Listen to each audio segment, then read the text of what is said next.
with the recent cameo of Saruman the White in The Lord of the Rings: The War of the Rohirrim, in which Gandalf the Grey also received a mention, I thought of diving into the history of the White Council, that is the Council of the Wise. So without further ado, let's dive right in. The war in Eriador of the Second Age had ended with a humiliating defeat for the armies of Mordor, thanks to the united forces of Númenor and Lindon. Even so, the westlands of Middle-earth lay largely in ruins. The realm of Eregion had been destroyed, and the refuge of Rivendell, or Imladris as the elves called it, had been under heavy siege. At that time, the great lords of the Eldar, Gil-galad, High King of the Noldor, Elrond the Half-Elven, Lady Galadriel and her husband Lord Celeborn first convened what would become the White Council, a gathering of the wise that stood watch over Middle-earth should the Dark Lord arise again. Together they determined to make Rivendell, and not Eregion, the chief stronghold of the elves in Eriador. At that time also, Gil-galad gave Vilya the blue ring to Elrond, and appointed him to be his vice-regent in Eriador. Much later, after 1,000 years of the Third Age had passed, the shadow fell over Greenwood the Great, and it became the haunt of fell beasts such as giant spiders, the despicable spawn of Ungoliant the Gloomweaver.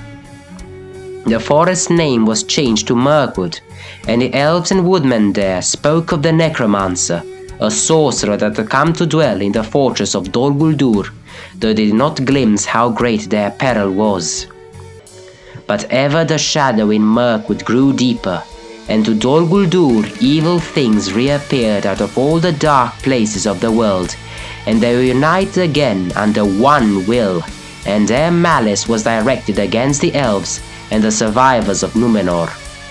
It was at that time, however, that the Order of Istari, messengers sent from the west to help the free peoples in the struggle against their ancient enemy, also appeared.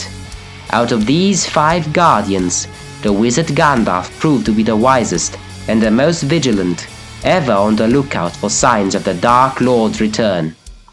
While others assumed that the sorcerer living in Dol Guldur was, at most, one of the ringwraiths, the most fell servants of the Dark Lord, Gandalf feared that it was none other than Sauron Redivivus, regaining strength and directing his servants abroad.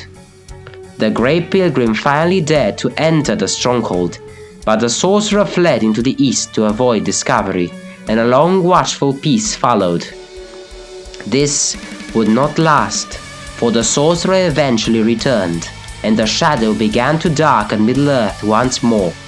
In that time, the White Council, or the Council of the Wise, was restored, and therein were again Lord Elrond and Lady Galadriel, but also others like Círdan the Shipwright, perhaps even the warrior Glorfindel. And they were joined by the wizards Saruman the White, Gandalf the Grey, and Radagast the Brown. Together they sought to answer the riddle of the Necromancer, and to contest the veiling shadow that glowered in Mirkwood. And Curunir, that was Saruman the White, was chosen to be their chief, for he had most studied the devices of Sauron of old. Galadriel indeed had wished that Mithrandir should be the head of the council, but Gandalf had refused, out of humility, but also because he did not feel answerable to anyone, save to the Valar, the lords of the West who had sent him. Still, Saruman begrudged Gandalf for being Galadriel's first choice, and his resentment gradually turned into hatred. Once again, Gandalf entered Dol Guldur, and there, in the dungeons of the Necromancer, he stumbled upon a dying prisoner. It was Thrain, son of Thror, left to go mad and perish, alone and forgotten in the dark. His ring, the last of the 7 dwarf rings of power, had been seized from him. The wizard no longer had any doubts on the identity of the Necromancer. The Grey Pilgrim then advised the council that an attack against the Necromancer was necessary. Gandalf revealed to their peers that Sauron had indeed returned. He knew that Sauron's servants had been instructed to gather all the remaining rings of power while searching for the one, as well as to hunt down the last of Isildur's heirs and to harry the kingdoms of Gondor and Rohan.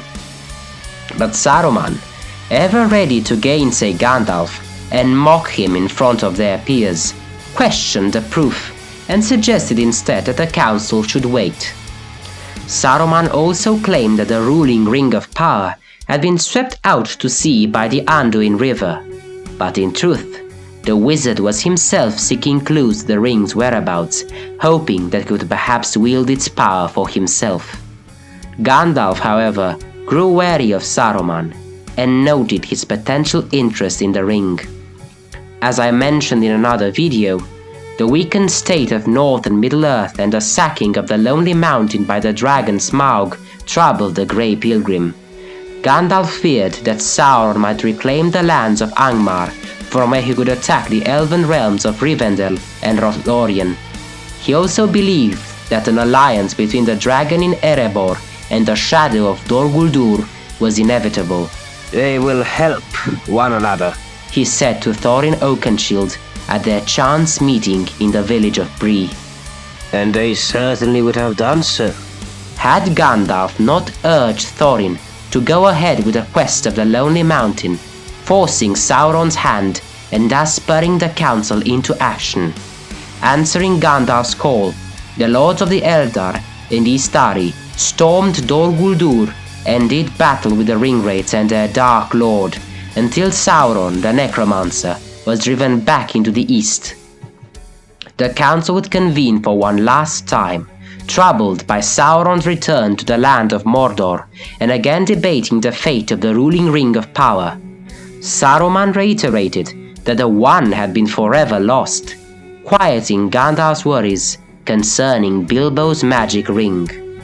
Whereas Gandalf toiled in the following years to strengthen the defense of Middle-earth with the aid of Elrond and Galadriel, and to put Isildur's heir on the path to uniting the kingdoms of men against Sauron, Saruman shut himself in the Tower of Orthanc and claimed the stronghold as his seat of power.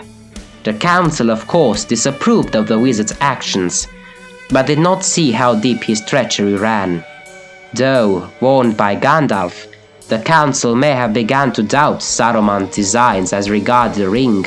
Not even Gandalf knew that he had become an ally or servant of Sauron. This Gandalf only discovered in July 30,018 of the Third Age. That's it for today, and as always, thank you for watching.